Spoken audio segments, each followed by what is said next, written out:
করে গ্লুকোজ আপনার ব্রেনে সাপ্লাই দিবে। তার মানে এইটা যদি একসাথে আপনি খান, আপনার ব্রেনের ক্ষমতা অন্যদের থেকে বহুগুণ ইনশাল্লাহ বেড়ে যাবে। প্রতিদিন সকালে এটা খাওয়ার চেষ্টা করবেন, রাতে ভিজিয়ে রেখে সকালে খাবেন।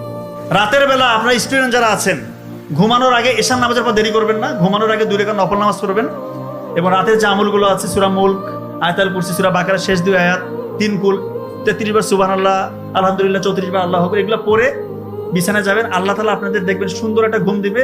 ব্রেনের মধ্যে যত খারাপ জিনিসগুলো আপনি শিখেছেন, জেনেছেন, এগুলো ইনশাআল্লাহ ওয়াশ আউট হয়ে যাবে। আর ভালো ভালো জিনিসগুলো, ভালো ভালো তথ্যগুলো যেগুলো আপনি শিখেছেন, ওগুলো দীর্ঘস্থায়ী মেমোরি সেন্টারে রিজার্ভ হবে। কথা ক্লিয়ার? আল্লাহ কৃতজ্ঞতা প্রকাশ। সর্বশেষ কথা বলে শেষ করব। আল্লাহ তাআলা সূরা লোকমানে বলেছেন বাবা মার মর্যাদা কি রকম সেটা একটু শুনেন। যে শিরকটা সবথেকে বড় জুলুম।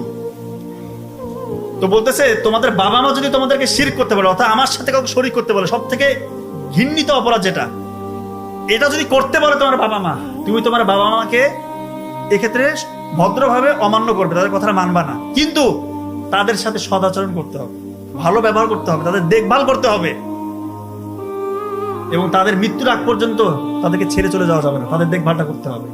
চিন্তা করেন, আমাদের কোনো বাবা মাকে এরকম বলে যে আল্লাহর সাথে শিরক করার জন্য? এটা তো বলে না। তা আর কোনো কথা আছে? শিরক করতে বললেও তাদের সাথে উফ শব্দটা করা যাবে না, খারাপ ব্যবহার করা যাবে না।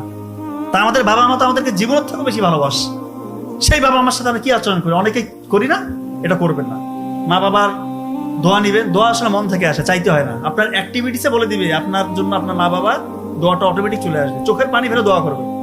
মা বাবা যদি চোখের পানি ফেলে দোয়া করে, ওই সন্তানের জন্য আর কিছু লাগবে না। ইহকাল তো ইনশাল্লাহ কামিয়াব, আল্লাহ ছেড়ে পরকাল নাজাতের রসিলা। আমার মতো স্টুডেন্ট, আমার বড় ভাই বোন আলহামদুলিল্লাহ যথেষ্ট মেরিটোরিয়াস। ওরা যখন বিসিএস ক্যাডার হয়ে গেল, আমার অবস্থা তো একটু নাজুক, মেধাশক্তি অত ভালো না। আমার মা শুধু দোয়া করে যে আল্লাহ, এই 2 সন্তান তো বিসিএস ক্যাডার হয়ে গেছে, এ যদি না হয়, এর মনের ভিতরে কি হতাশা কাজ করবে। শুধু দিনরাত দোয়া যে আল্লাহ ওকে নিরাশ করো না। চোখের পানি ফেলে দোয়া করতো। তো বিসিএস এ যখন ভাইবা গেলাম, ভাইবা পরীক্ষা দিতে, যেগুলো আমি পড়েছি আল্লাহর রহমতে ওগুলো আমাকে ধরেছে। এটা তো একটা মিরাকেল। বিসিএস ভাইবা থেকে প্রশ্ন কমার পরে স্কোপ আছে নাকি? কোথা থেকে ধরবে? কোনো ঠিক ঠিকানা আছে? আমিও আল্লাহর কাছে চাইছি, আল্লাহ আমি যেগুলো থেকে পড়তেছি ওগুলো থেকে যেন আমাকে ধরে।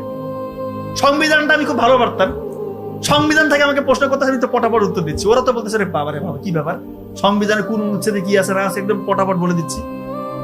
বলতেছে বাবা তোমাকে যদি পোস্টিং দেই, তুমি একটা খারাপ সিচুয়েশন হলে কিভাবে হ্যান্ডেল করবে? আমি তো তখনই বুঝে গেছি আমার চাকরি হয়ে গেছে। ভাইবা দিলে বুঝে যাবেন যে আপনার চাকরি হচ্ছে কিনা। ওদের অ্যাপিয়ারেন্সে আপনি ওদের অ্যাপিয়ারেন্সে বুঝে ফেলবেন।